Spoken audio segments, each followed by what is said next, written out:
I haven't a chance to look at tape yet. I thought on the offensive side it was pretty solid. I didn't spend a lot of time with the defense, so I got to look at that on tape. How did you guys try to work together and organize the practice to make sure both teams get beat? Well, the biggest thing is we communicated early on in the spring. We put together a practice plan. We sent the copies back and forth to each other. Then we had the coordinators reach out to one another and talk about what they were looking for, what they needed to do. And we were able to put together a pretty good practice plan, I believe. And what did you see from Sam specifically? I thought Sam did some really good things. There are a couple things I'd like to see him speed his internal clock up a little bit. I thought he could have gotten rid of the ball a couple of times when he didn't.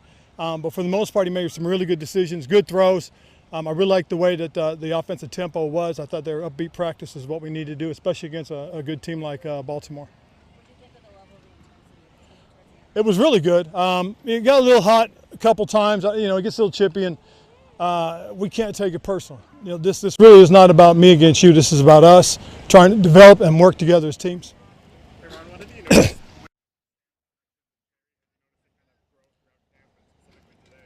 Well, I would say yes, and you know, there's a couple other guys I think that he's developed pretty good rapport with. But you know, Terry's just one of those guys that for a young quarterback, you're going to go back to who you think is, you know, a good completion, and that's what Terry is, and I think that's why you saw some of those things today. Yeah, Terry has kind of made it work with anyone. What does that say about him, and how rare is it to have?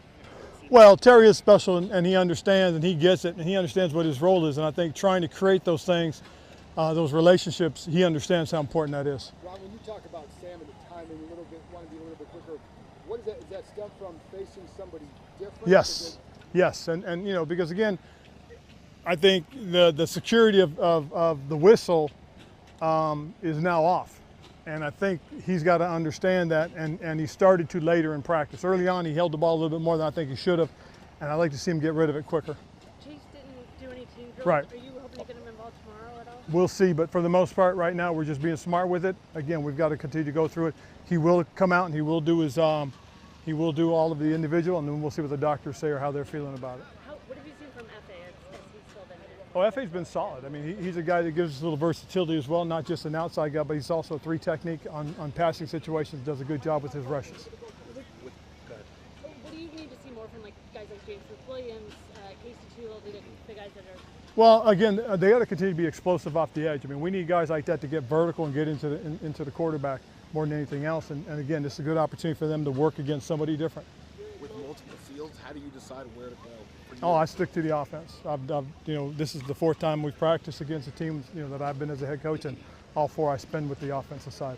A couple days of Strondo with guard now. Any early impressions there? Good. I mean, I really like what we've seen, especially on tape. You know, I thought there's some really good positives. And I think the thing about it is, again, the position flex is going to help us, and it's going to pay dividends down the road. How about just the line play overall today? I thought the line play was better. There were a couple moments I think we could be a little bit more stout. You know, they do some pretty good stuff with their pressure packages and their stunts, and so we just got to be better, you know, with it. Because again, I mean, this is again an established team, and that's when you practice against teams like that. There's a tone, there's a tempo that these guys always do things, and there's a reason why Coach Harbaugh's been here 15 years. Sorry if you already asked this, but with sort of the fights, so what was kind of your message to the team afterwards? It can't be chippy. It can't be about yourself. It's not personal. You get beat, you get beat. You know, let's just move on to the next thing, and let's focus in on what's happening, what's important.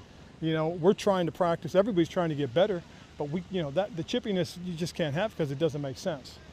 Did you both address the players in that circle? Yes, yes. Coach Harbaugh asked for me to come over to their side of the field, so I went over. Coach addressed his guys.